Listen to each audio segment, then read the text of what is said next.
en prélude à la Journée internationale des veuves, commémorée tous les 23 juin.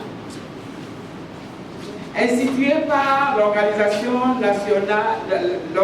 des Nations Unies, ONU, depuis 2011, cette journée vise à porter une attention particulière aux enjeux liés à la marginalisation des veuves dans nos pays.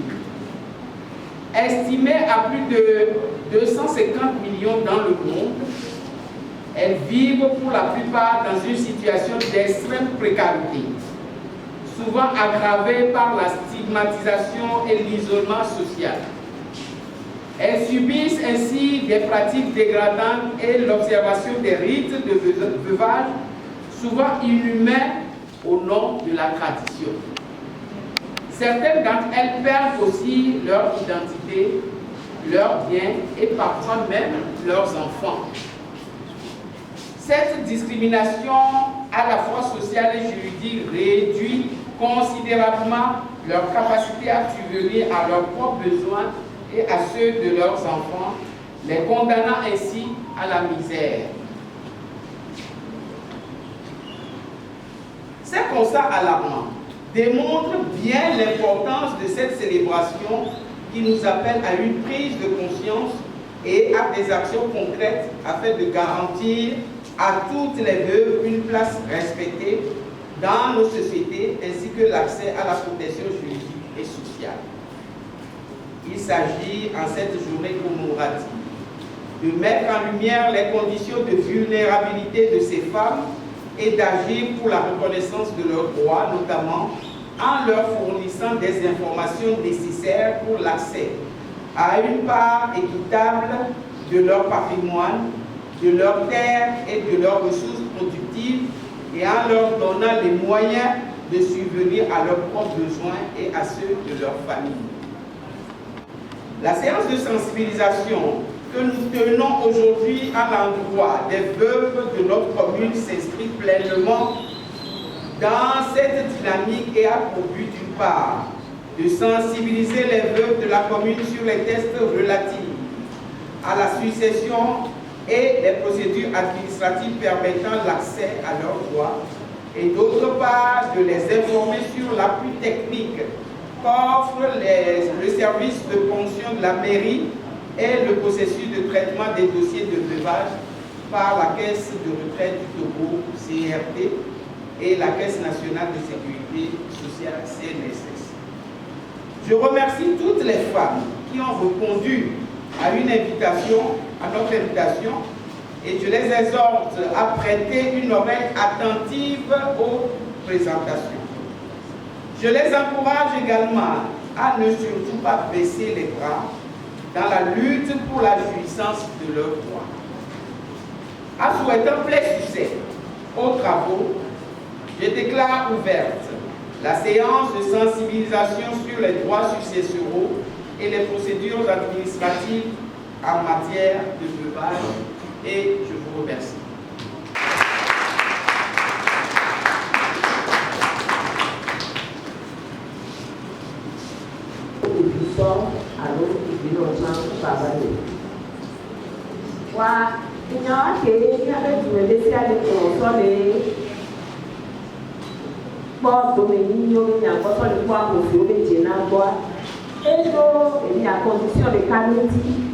Condition à les bomber et boire à aussi de la bomber pour mener soin et bomber à aussi à la sur un poste.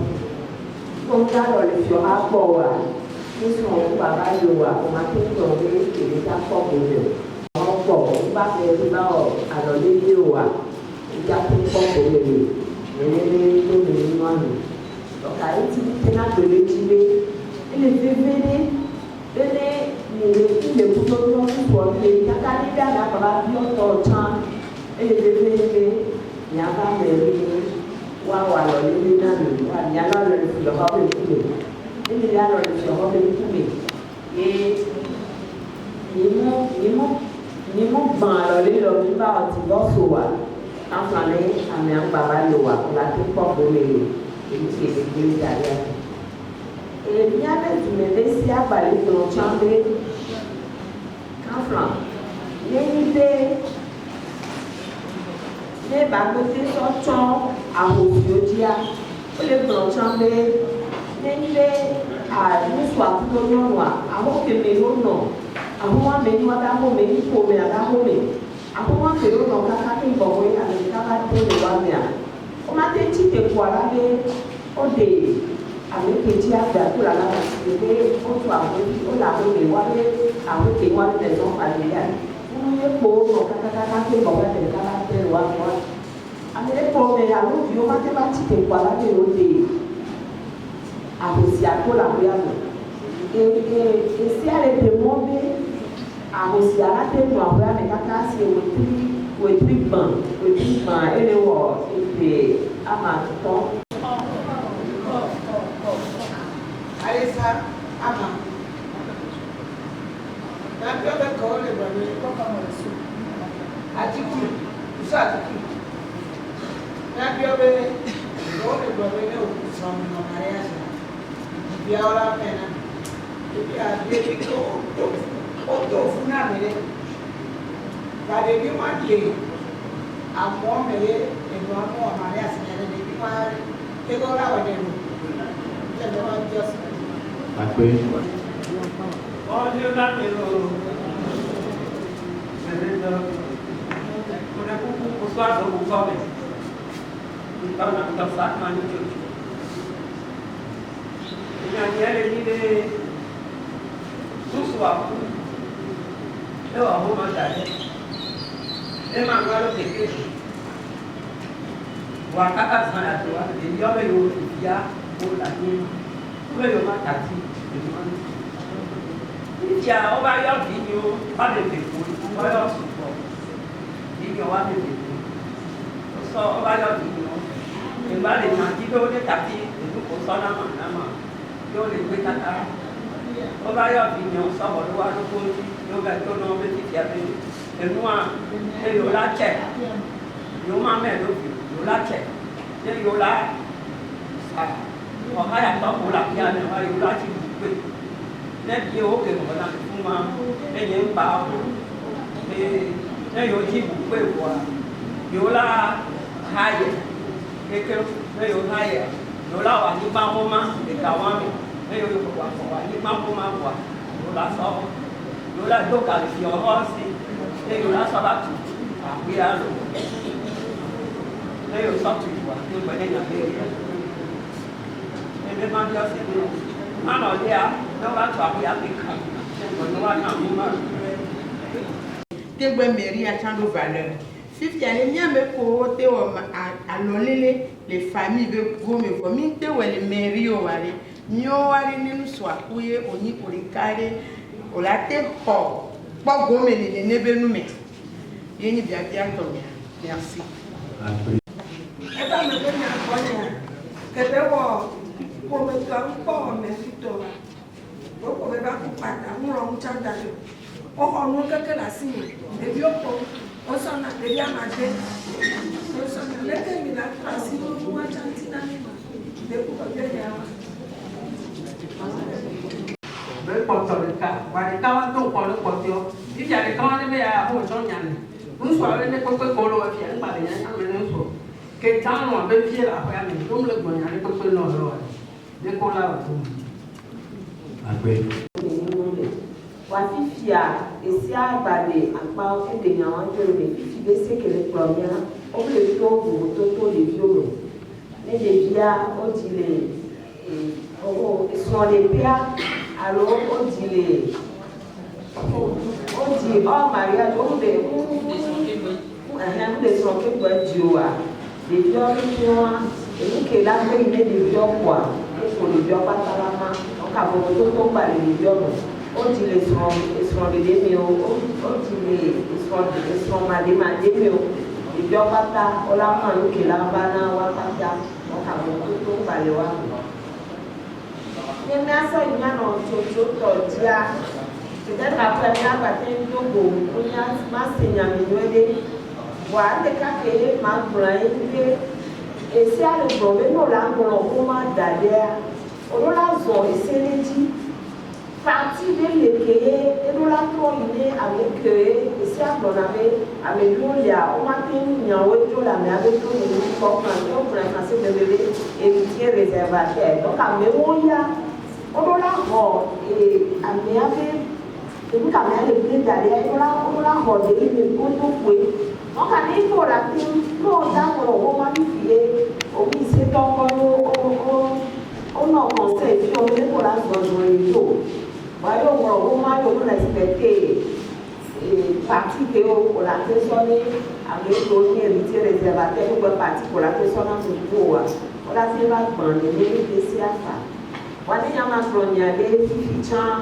et même les gars bien protestants ils respecté et il y a ici à tout le monde on m'a dit il y a gilet et que on voulait porter d'ailleurs il n'y a pas de bien son tout, ou à tout, à mon retour, la tête d'or et à voir que la nuit est toi, on a fait des torts, on les fait pour eux, le à mon porteur, il y a notre tout, là, gérer moi, tu vois, voilà, que gérer le pays, le tout, ou après, il y a des bateaux qu'on a, et ma c'est,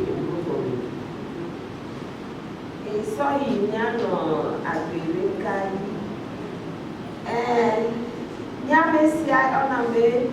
A minha mãe ficou, já no mamá, já minha outro de lá no nome do campo, parce que le blanc et a minha table la mauvaise de la mauvaise bébé que les sia, c'est vrai mais il y a même tu les sia les blancs, il n'enseigne et son de la mauvaise.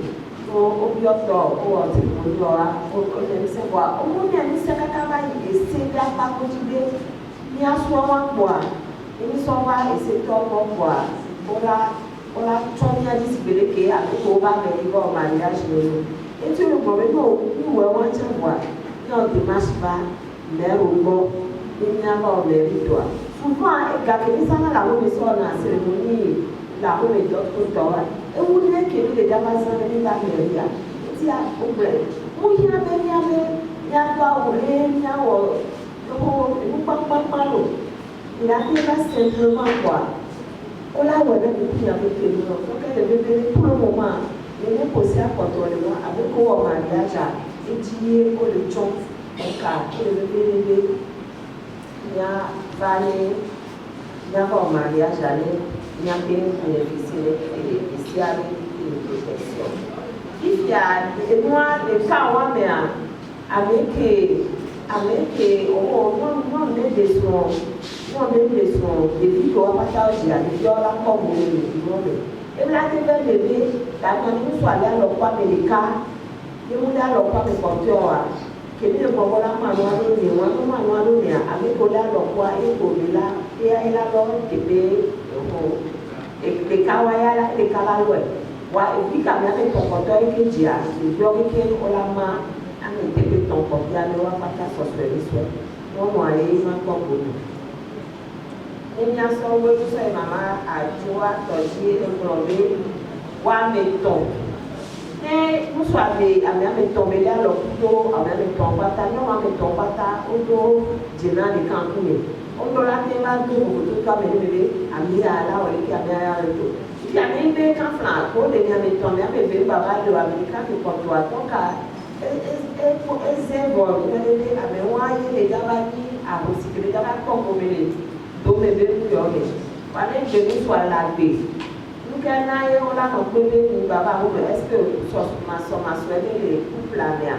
Est-ce que les joies, donc, tant que nous soyons encore là, nous soyons encore là pour une fois, il vaut mieux que nous régler nos qui bon, mais du cas là, il va falloir ça.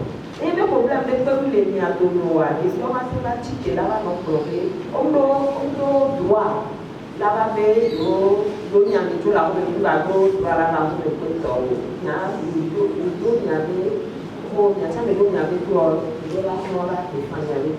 maintenant, s'il y a des problèmes, même s'il y a des problèmes, il y a un mariage où on fait vérifier un rapport, il y a une justice où on fait vérifier un rapport, il y a une loi.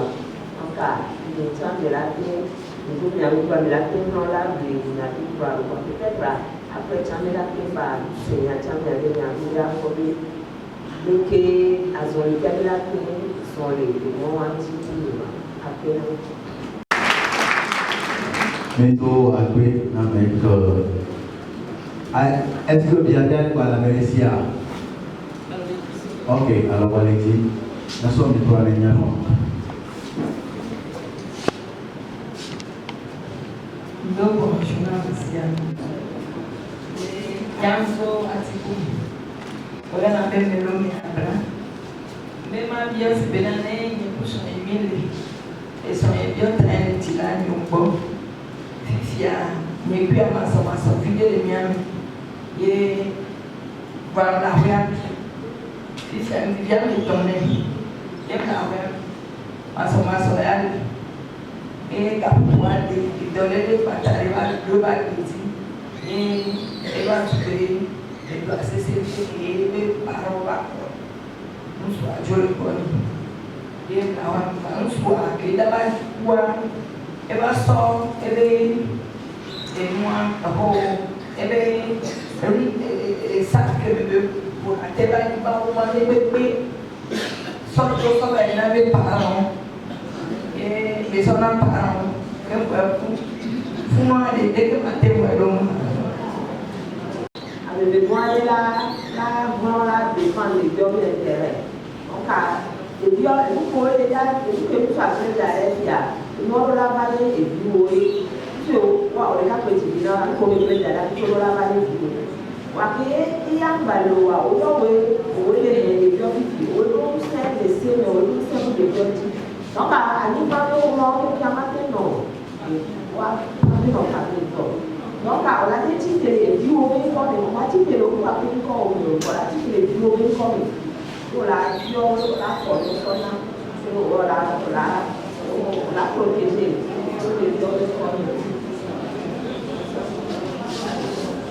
comme ça et nous et tribunal où on a adopté et c'est pour supposition alors que cette intention il y a ça on adopte nous qui ici à Bron mais la coca mais waouh ici à Bron mais et sur un coup et apparemment on est qu'à comméder même quand on est tout cas les niatomé que boire mais quoi et nous divorcer quoi il y a de mariage à quoi hein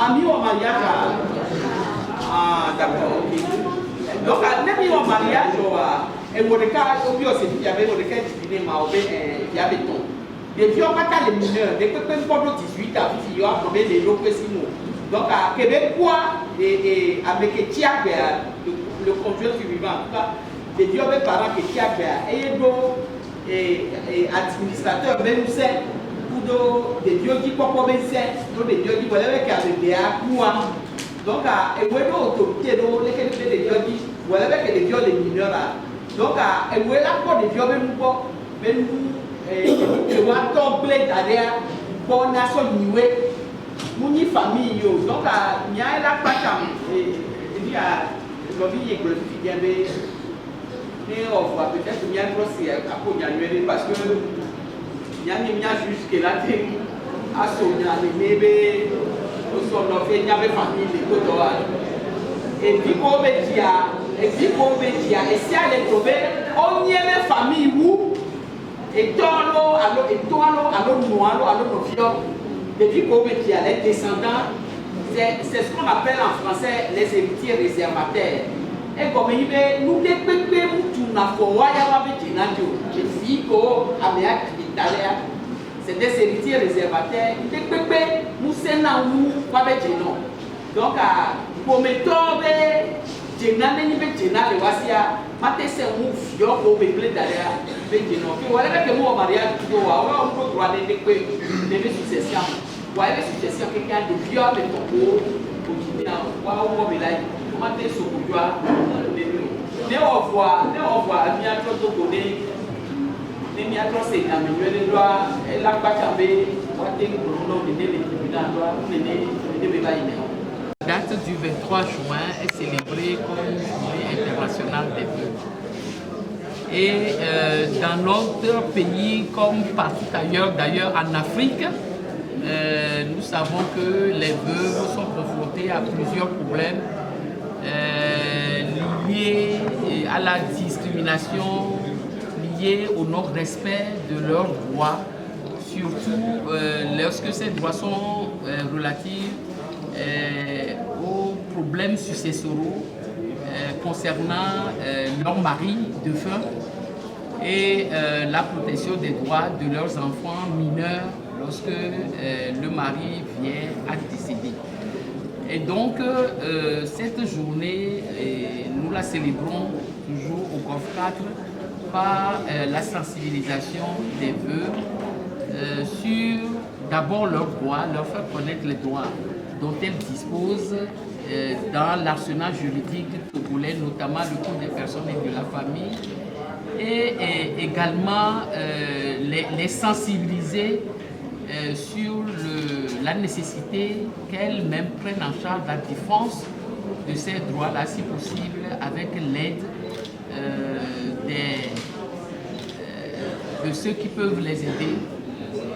On va dire ainsi, notamment la justice, notamment les avocats, ceux qui connaissent le droit et qui peuvent les aider à faire respecter ces droits en ce qui les concerne. Et donc, c'est à cette habitude que nous avons voulu sacrer encore cette année 2024 en ce qui concerne la célébration de cette fête. Et parlant de cette célébration, ça fait des années déjà que vous avez initié ça. Quelle est la situation des veuves dans la commune? La situation des veuves dans la commune, bon, elle n'est pas différente de celle de toutes les veuves du territoire national. Les problèmes auxquels elles sont confrontées, c'est ces problèmes que je viens de citer. C'est pour ça que chaque année, c'est vrai, ça devient redondant, mais chaque année, on se rend compte que ces droits-là sont toujours ignorés, ne sont pas sauvegardés comme on le souhaiterait, comme l'a prévu le législateur dans le Code des personnes de la famille. C'est pour cela que nous n'allons pas dire que la situation elle est alarmante, mais elle nécessite qu'on s'en préoccupe, qu'on s'en occupe et qu'on résolve tous les problèmes donc, liés à cette situation. Le Togo, le législateur togolais a fait de son mieux avec les innovations qui a eu lieu dans le Code des personnes et de la famille. Il y a des dispositions qui ont été changées dans l'intérêt de ces femmes veuves aujourd'hui, mais il reste à leur faire appliquer ou à leur faire connaître d'abord ces principales innovations-là et à leur faire savoir qu'il faut les défendre et les pratiquer dans la culture. Il y en a qui ont présenté quelques problèmes. Comment tenter de faire à la fin de chaque session annuelle, tous les 23 juin, notre direction des services sociaux prend à tâche. Vous avez vu tout à l'heure dans les discussions, certains ont posé des cas pratiques, des cas qui leur sont propres. Et la plupart du temps, ce que nos services sociaux font, c'est qu'ils prennent la tâche avec ces femmes-là qui ont des problèmes particuliers et donc essaient à chaque fois de marcher avec elles, essayer de voir si elles sont confrontées à des problèmes en ce qui concerne la défense de ces droits-là vis-à-vis du tribunal, de voir quel apport on peut leur donner pour pouvoir faire avancer leur dossier.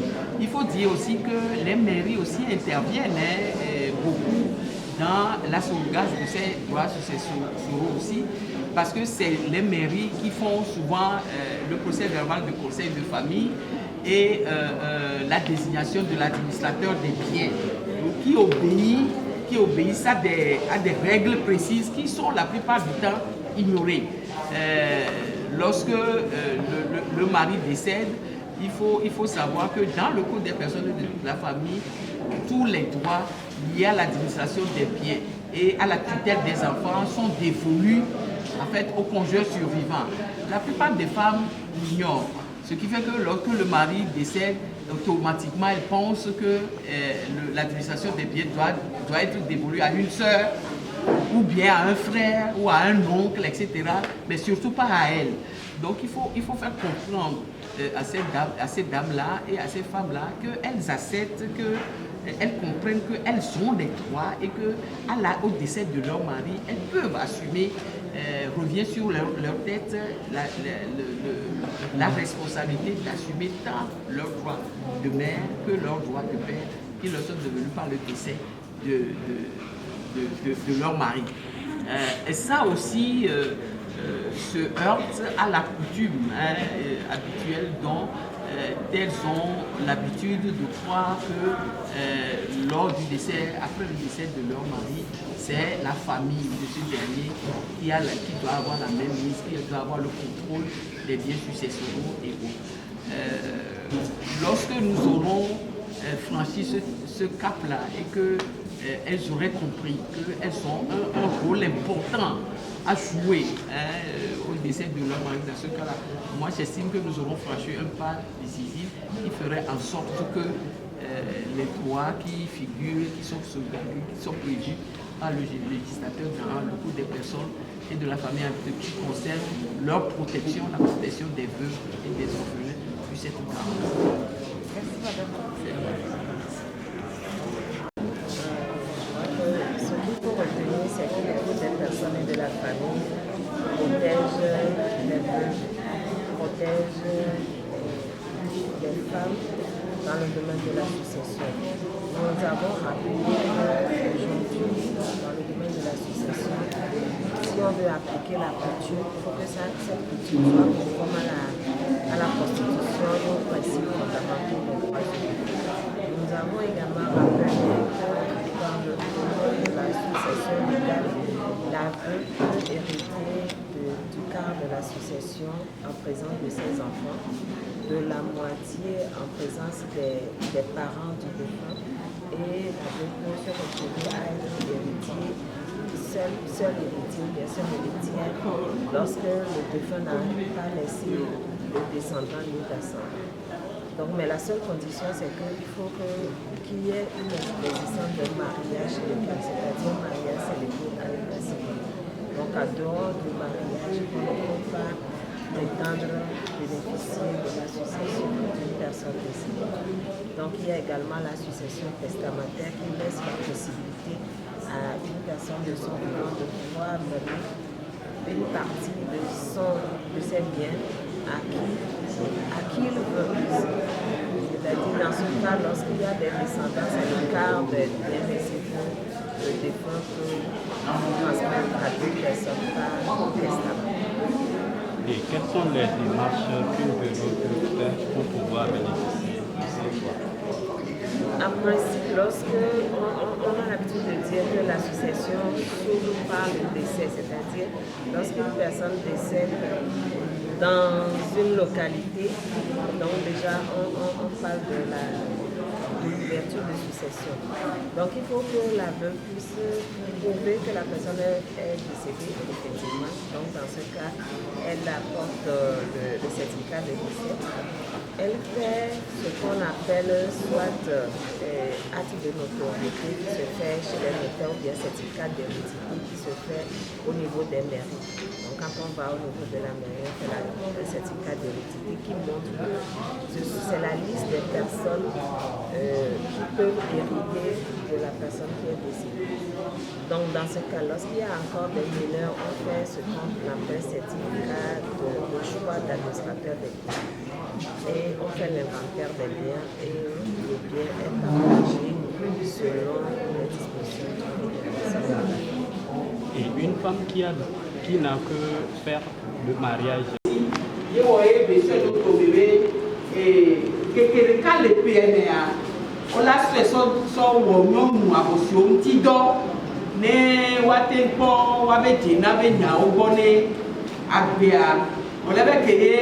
Wasumode le wagoa ne agbia bano woseno on baba ji tukara daro tukara dinao et les golf 4 là miami suedo miado kweji et miabe me yebe doti woto et miabe kadro ko ole woto kumia be nyomu be jina le gobomea e kanami subo e nyɔnu ahosio tɔ e kanami tɔxɛ ye wɔ ye mi wɔ lekebe doa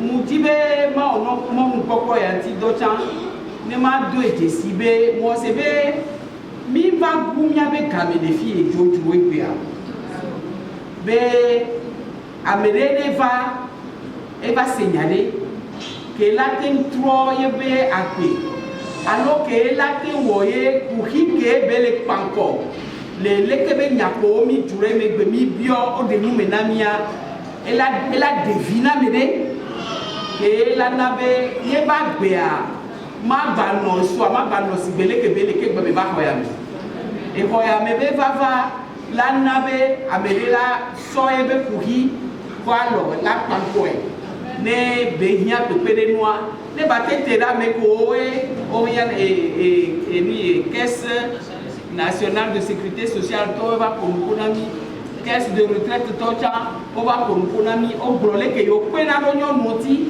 le ke yo wona bio loa muje ma ba mo popo anti do ne ma ba ke bébé et les février ne mi la bio so fiora sibe fiora ne pomia be tina o boa et zidiji ke ne mia chamia sibe amele gble tame chaba gble be nu e wo mia ngba o mia be fi o ke wa mia ko e go be mariage fiora toa et les février mia so e to to wo me be ko ma wa ya ne bia no mia si ke ngbowe ne mia ano yi ko be a mia ba so do mia do ko ji me mia de fonfonda be o la va o ne be ma gran o la va o nam le ke ne be ma gran mi ne de fonfonda e nu ke ni mia be je na blessa e nu ke ni mia be je na ni mi ma te no bueta e kula so mi na mi ma o ma lo mia ape kakaro je wa ye ti mia de fonfonda gbe ne mia akpako mia be je na mia bueta muje ba ta fe to he ne madam panu mia be directrice mia kwasi pe de kani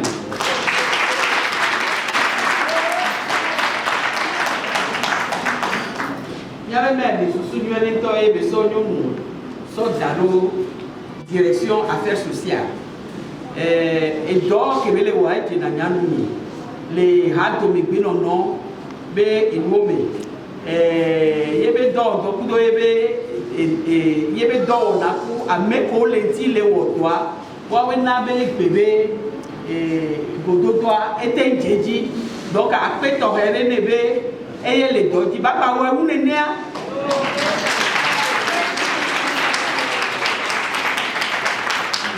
ne mi atobo no no wa ni nya ba ya ne ba ka lo na mi ya ndo ne be togo no na ya tu eu nunca vi o kaka munyabe ya besia minyomu sia nyomu le dune ko be na boto moto ya le tokere kwa enu ko keke mi agbe wo e efupepe aba no weze ni nyomu kwa be bia mi le bisoso le kofka be ni miawe ne mi si te le fie le do ta mi aba ho me a ne mi klipe aba tros de tu fula na amele pepe ma va fie be yaba tu e lo kwedo alo yaba senya ke la so do le ya agbebia e be la no jonde la wo mi aso de mi aba ho me nwede ma une na mi la mese ma une na mi pepere mu mi la so wo mi abe nyonu to go nyonu nini nti do ne ba define mi a onto mi abe ko lolo se adia mate blobe kunya yowa mi wu egbe ba yin nono ke popu mi be mi apomu koso ahosi obetina ule mi awodo ne wa bi wa betina ta mi tote egbe to a do fiero mi aso da ho me nwere lo